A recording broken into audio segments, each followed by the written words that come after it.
नमस्कार दोस्तों, मैं हाजिर हूं झारखंड के प्रमुख समाचार पत्रों में छपी झारखंड समेत गढ़वा, पलामू और लातेहार की चुनिंदा बड़ी खबरों के साथ। जानिए आज की तमाम बड़ी खबरें जो आपके लिए जानना बेहद जरूरी है। चाहे बात हो सरकारी योजना की, नई भर्ती की या फिर राशन कार्ड और पेंशन जैसी योजनाओं की। झारखंड में मैया सम्मान योजना को लेकर एक बड़ी खबर सामने आई है। मुख्यमंत्री मैया सम्मान योजना के लाभुकों के लिए मुख्यमंत्री हेमंत सोरेन ने बड़ी राहत की घोषणा कर दी। झारखंड के जिन जिलों में दीपावली से पहले पैसे नहीं पहुंचे हैं, ऐसे 12 जिलों में छठ पूजा से पहले 2500 रुपए भेजे जाएंगे। इसके अलावा जिन महिलाओं को 14वीं किस्त का भुगतान नहीं मिल पाया था, उन्हें इस महीने 2 किस्तों का भुगतान एक साथ किया जाएगा। यानी इस तरह के लाभुक महिला के खाते में छठ पूजा से पहले 5000 रुपए भेजे जाएंगे। यानी छठ पूजा से पहले दुमका, गिरिडीह, गोड्डा, हजारीबाग, खुट्टी कोडरमा, लातेहार, पलामू, पूर्वी सिंहभूम, रामगढ़, साहिबगंज, सरायकेला खरसावां और पश्चिमी सिंहभूम के लाभुकों को 2500 रुपए मिल जाएंगे। आपको बता दें, रांची, धनबाद, देवघर, बोकारो, जमशेदपुर, लोहरदगा, गुमला, जामताड़ा, सिमडेगा, चतरा, पाकुड़ और गढ़वा की महिलाओं के खाते में 15वीं किस्त के 2500 रुपए दीपावली से पहले ही भेजे गए हैं। बाकी जिलों की महिलाओं को 25 अक्टूबर के बीच राशि भेज दी जाएगी।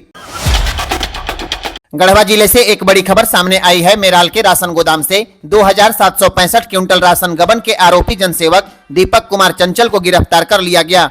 मेराल पुलिस ने उन्हें गढ़वा के जोबरैया स्थित उनके आवास से गिरफ्तार कर जेल भेज दिया। मामला 4 मार्च को दर्ज किया गया था, जब प्रखंड आपूर्ति पदाधिकारी जसवंत नायक ने सरकारी गोदाम से बड़े पैमाने पर राशन गायब होने की सूचना दी थी।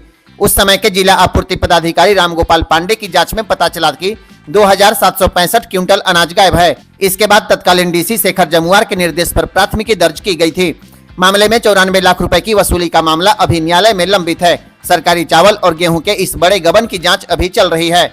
आपको बता दें, केतार के राशन गोदाम से भी 3 करोड़ के राशन गबन के मामले में कुछ दिन पहले गढ़वा डीसी दिनेश कुमार यादव कार्रवाई कर चुके हैं। इस मामले में गोदाम प्रभारी पर एफआईआर दर्ज की जा चुकी है। इसके साथ ही उन्हें निलंबित करते हुए विभागीय कार्रवाई शुरू कर दी गई है। इस गबन में गढ़वा डीसी ऑपरेटर को बर्खास्त कर चुके हैं। झारखंड सरकार ने सरकारी स्कूलों के सामान्य वर्ग के प्री पोस्ट मैट्रिक छात्रों की छात्रवृत्ति बढ़ाने का निर्णय ले लिया है। 9वीं और 10वीं के छात्रों को अब 150 रुपए की बजाय 450 रुपए मिलेंगे। 11वीं और 12वीं के छात्रों की छात्रवृत्ति 230 रुपए से बढ़ाकर 500 रुपए कर दी जाएगी। इसमें करीब 58,000 बच्चों को लाभ होगा। इस वृद्धि से राजकोष पर लगभग 27 करोड़ रुपए का बोझ बढ़ेगा। मुख्यमंत्री हेमंत सोरेन ने स्कूली शिक्षा एवं साक्षरता विभाग के इस प्रस्ताव को स्वीकृति दे दी है। इस योजना के तहत सामान्य वर्ग के बच्चों को अब उचित लाभ मिलेगा, क्योंकि पहले केवल मामूली राशि दी जाती थी। छात्रवृत्ति की राशि डीबीटी के माध्यम से सीधे छात्रों के बैंक खातों में पहुंचेगी। माध्यमिक शिक्षा निदेशक इसके लिए भुगतान करेंगे। झारखंड में स्कूलों की सुविधा में विस्तार हुआ है, नामांकन बढ़ा है, लेकिन ड्रॉप आउट की समस्या बनी हुई है। अधिकतर बच्चों का पढ़ाई बीच में छोड़ना आर्थिक, सामाजिक और भौगोलिक कारणों से होता है। इसलिए सरकार ने छात्रवृत्ति बढ़ाने का निर्णय लिया है। झारखंड में मौसम एक बार फिर बदलने वाला है। मौसम विभाग के मुताबिक 24 अक्टूबर को बंगाल की खाड़ी में निम्न दबाव का क्षेत्र बनने की संभावना है। इसका असर राज्य के कई जिलों में 25 से 28 अक्टूबर तक देखने को मिलेगा। इन दिनों आकाश में बादल छाए रहेंगे और कहीं कहीं मेघ गर्जन और वज्रपात के साथ हल्की से मध्यम बारिश हो सकती है। सबसे ज्यादा असर गुमला, सिमडेगा, पश्चिमी सिंहभूम, लातेहार, पलामू और लोहरदगा जिले में देखने को मिलेगा। 25 अक्टूबर को गुमला, सिमडेगा और पश्चिमी सिंहभूम में हल्की बारिश की संभावना है, जबकि 26 और 27 अक्टूबर को गढ़वा, लातेहार, पलामू और लोहरदगा समेत कई जिलों में बारिश की गतिविधि बढ़ सकती है। 28 अक्टूबर को भी राज्य के पश्चिमी इलाकों में कहीं कहीं बारिश जारी रहेगी। इस दौरान अधिकतम तापमान में 2 से 3 डिग्री सेल्सियस तक गिरावट आने की संभावना है। हालांकि न्यूनतम तापमान में फिलहाल कोई बड़ा बदलाव नहीं होगा। रांची में सुबह के समय कोहरा और धुंध के साथ मौसम में ठंडक बढ़ने लगेगी। मौसम विभाग ने लोगों को वज्रपात से सतर्क रहने की सलाह दी है। झारखंड में मुख्यमंत्री रोजगार सृजन योजना की लोकप्रियता लगातार बढ़ रही है। 5 वर्षों में इस योजना के तहत आवेदकों की संख्या 249 से बढ़कर 3726 तक पहुंच गई। वित्तीय वर्ष 2025-26 में अल्पसंख्यक समुदाय के 3726 लोगों ने आवेदन किया है, जिनमें से 1096 ने वाहन खरीदने के लिए आवेदन दिया है। यह योजना बेरोजगार युवाओं को 6% ब्याज पर लोन देती है। इसके साथ ही 40% या अधिकतम 5 लाख रुपए तक की सब्सिडी का लाभ भी देती है। 50,000 रुपए तक के ऋण के लिए गारंटर की आवश्यकता नहीं होती। वित्तीय वर्ष 2020-21 में जहां 2 करोड़ 15 लाख रुपए का ऋण दिया गया था, वहीं वित्तीय वर्ष 24-25 में यह बढ़कर 52 करोड़ 15 लाख रुपए तक पहुंच गया। अब तक कुल 146 करोड़ रुपए का ऋण इस योजना के तहत वितरित किया जा चुका है। इस साल सबसे ज्यादा आवेदन रांची, गोड्डा, साहिबगंज और गिरिडीह जिलों से मिले हैं, जबकि गढ़वा जिले से 147 आवेदन जमा हुआ है। वीडियो को अंत तक जरूर देखें ताकि कोई जरूरी सूचना छूट न जाए। वीडियो अच्छा लगे तो लाइक, कमेंट और शेयर करें और चैनल को सब्सक्राइब जरूर करें। कमेंट बॉक्स में जरूर बताएं आप किस जिले से इस वीडियो को देख रहे हैं और वीडियो आपको कैसा लगा। झारखंड में बालू की कमी जल्द खत्म होने वाली है। राज्य के 24 जिलों में 444 बालू घाटों की नीलामी प्रक्रिया जारी है।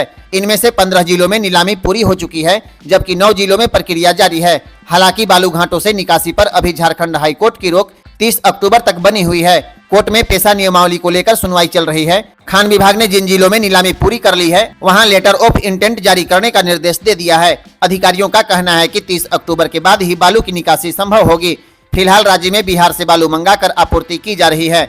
जिन जिलों में नीलामी पूरी हुई है उनमें रांची, खुट्टी, गिरिडीह, हजारीबाग, धनबाद, गोड्डा, लोहरदगा, गुमला और लातेहार सहित 15 जिले शामिल हैं, जबकि गढ़वा, पलामू, दुमका, देवघर सहित 9 जिलों में टेंडर प्रक्रिया जारी है।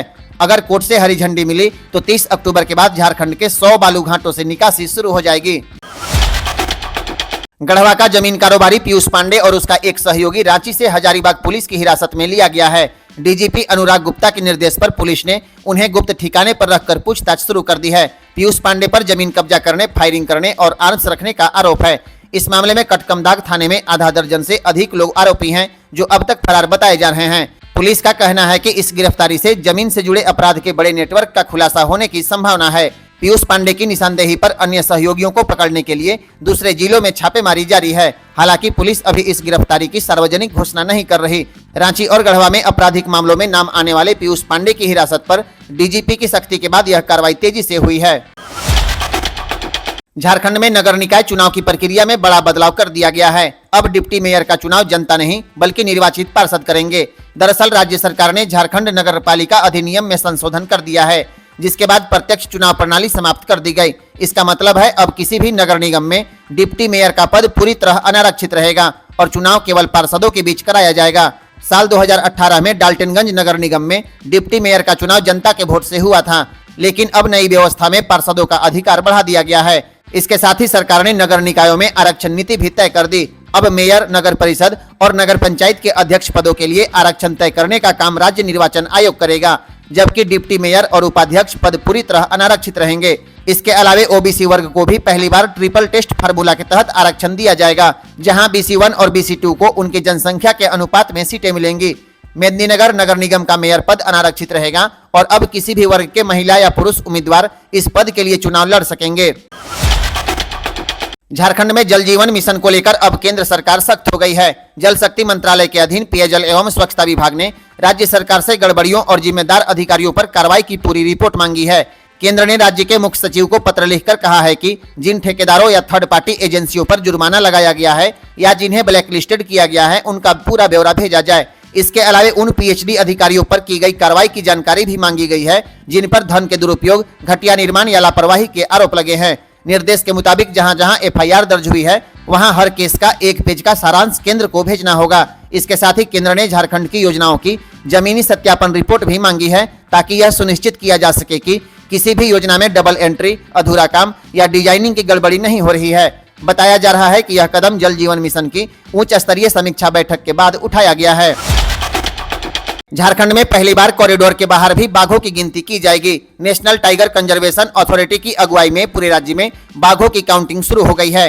पलामू टाइगर रिजर्व के अलावे रांची, हजारीबाग, दुमका, खुट्टी, सिमडेगा और जमशेदपुर में भी गिनती की जाएगी। नक्सल प्रभावित इलाकों में पहली बार वनकर्मी गिनती के लिए जाएंगे। बूढ़ा पहाड़ और सारंडा के जंगलों में ट्रैकिंग कैमरे लगाए जाएंगे और बाघों के मूवमेंट का विस्तृत आकलन किया जाएगा। इस गिनती में बाघ के साथ लकड़बग्घा, तेंदुआ और अन्य मांसाहारी जीवों की संख्या भी शामिल होगी। 1973 में पलामू टाइगर रिजर्व की स्थापना के बाद बाघों की गिनती हर 4 साल में होती रही है। 2026 में पहली बार पूरे झारखंड में कॉरिडोर के बाहर गिनती होगी। आज के लिए बस इतना ही। फिर कल मिलेंगे गढ़वा, पलामू और लातेहार की तमाम बड़ी खबरें लेकर। धन्यवाद।